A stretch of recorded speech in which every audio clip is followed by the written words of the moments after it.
अस्सलामु अलैकुम वरहमतुल्लाहि वबरकातुहू। नाजरीन, इस साल भी बारिशें खूब हो रही हैं और इनसे तबाही भी हो रही है। अल्लाह ताला हम पे रहम करम फरमाए और अहले वतन को ये तौफीक अता फरमाए कि वो मुसीबत ज़दा लोगों की मदद भी करें।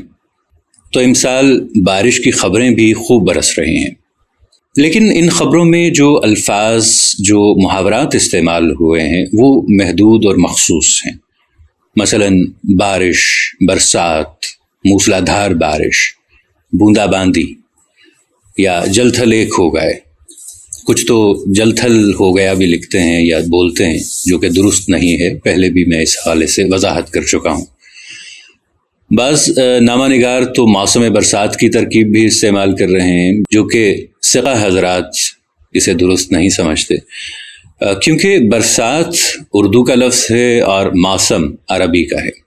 तो इन दोनों को जोड़ने के लिए जो इजाफत, जो कसरा यानी जो ज़ेर इस्तेमाल होती है वो दुरुस्त नहीं है। उर्दू के लिहाज से बरसात का मौसम या बारिश का मौसम कह देना दुरुस्त है, जबकि फ़ारसी के लिहाज से मौसम बारां हो सकता है, क्योंकि बारां या बारान फ़ारसी में बारिश को कहते हैं। बहरहाल उर्दू में बारिश और इसकी मुख्तलिफ कैफियतों के लिए अलग अलग अल्फाज हैं और आज हम इन्हीं अल्फाज को आपके सामने बयान करेंगे, जिन पे डॉक्टर रऊफ़ पारिक साहब ने तहकीक की है। सबसे पहले झाला। असर लखनवी के मुताबिक धीमी धीमी बारिश झाला कहलाती है, लेकिन रशीद हसन खान के मुताबिक झाला वो तेज़ बारिश है जो ज़्यादा देर नहीं होती और कहीं होती है और कहीं नहीं होती। आपने देखा होगा कि किसी जगह पे बारिश हो रही है, किसी जगह नहीं हो रही है। उन्होंने भी ये तरकीब उर्दू लुग़त बोर्ड की लुग़त से ली है, सावन भादों के झाले। इसके बाद एक तरकीब है बाजरा बरसना। बाजरा आप जानते होंगे कि एक किस्म का अनाज है, और इसके अलावा छालिया यानी सुपारी के छोटे छोटे गोलपड़े जो होते हैं उन्हें भी बाजरा कहा जाता है। लेकिन उर्दू की मुस्तनद लुग़ात मसलन अमीरुल लुग़ात वग़ैरह में बाजरा मिजाजन बारिश की नन्ही नन्ही बूंदों को कहा जाता है।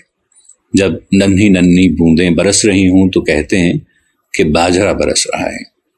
नूरुल लुग़ात में भी बाजरा बरसना दर्ज है। अगरचे असर लखनवी ने नूरुल लुग़ात पर एतराज़ करते हुए ये लिखा है कि लखनऊ में कोई नहीं ऐसा बोलता, लेकिन अव्वल तो अमीर मीनाई भी लखनऊ ही के थे और उनकी लुग़त की जो तीसरी जिल्द है उसमें बाजरा बरसना दर्ज है। फरहंग आसफिया में भी यही है। और तीसरे ये कि उर्दू सिर्फ लखनऊ तक महदूद नहीं है। फिर एक तरकीब है छींटा, छींटा बरसना या मारूफ के साथ। हल्की बारिश, जब बारिश कुछ देर होकर गुजर जाए तो कहा जाता है कि छींटा पड़ गया या छींटा हो गया, जैसे सर्दियों में कभी कभार छींटा पड़ जाता है। इसके अलावा एक तरकीब है बूंदा बांदी होना, बाव मारूफ के साथ बूंदा बांदी। तो जब छोटी छोटी बूंदें नन्ही नन्ही मुसलसल बरस रही हों तो कहा जाता है कि बूंदा बांदी हो रही है। अंग्रेजी में इसे ड्रिज़लिंग कहा जाता है। यहाँ जो बूंद के बाद अलिफ है इसे अलिफ वसल कहा जाता है, और ये अलिफ शिद्दत, तसलसल, तकरार या तवातुर के लिए आता है और मुबालगे के लिए भी मुस्तामिल है, जैसे माला माल, मारा मार, भागा भाग, खूना खून, खटाखट, धड़ाधड़ वगैरह। फिर है मूसलाधार बारिश, वाव मारूफ के साथ मूसलाधार। मूसल लकड़ी का एक लंबा सा डंडा होता है जिससे गल्ला कूटा करते हैं। लकड़ी के सोंटे को भी मूसल कहा जाता है। यहाँ लफ्ज़ मूसला मूसल की जमा है।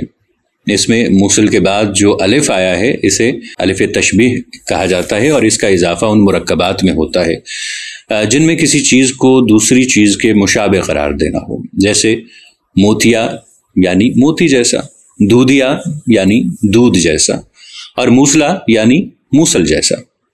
तो मूसलाधार का मतलब हुआ मूसल जैसी धार वाला। यानी जब कहा जाए कि मूसलाधार बारिश हो रही थी तो ये कहना मकसद होता है कि बारिश के जो कतरे हैं वो इतने तसलसल से और इतने मोटे और इतने ज़ोर से बरस रहे थे जैसे मूसलों की धार बन गई हो, जैसे सोंटे से किसी चीज़ को कूटा जा रहा हो। तो मूसलाधार का मतलब हुआ बहुत ज़्यादा तेज़ बारिश। اس کے علاوہ ابر رحمت یا ابر کرم برسنا، ابر رحمت، ابر الف پر زبر اور بے ساکن، بادل کو کہا جاتا ہے۔ ابر رحمت سے مراد ایسا بادل جو خوب برسے اور جس سے فصلوں وغیرہ کو فائدہ پہنچے، اس سے نقصان نہ ہو، اسے ابر کرم بھی کہا جاتا ہے، ابر رحمت بھی۔ گویا ابر کرم برسنا یا ابر رحمت برسنا یعنی ایسی بارش ہونا جو فائدہ مند ہو اور حسب ضرورت ہو۔ مجازاً اللہ تعالیٰ کی عنایت اور احسان کو بھی ابر کرم اور ابر رحمت کہا جاتا ہے۔ ملیں گے ایک نئی ویڈیو کے ساتھ، تب تک کے لیے اللہ نگہبان۔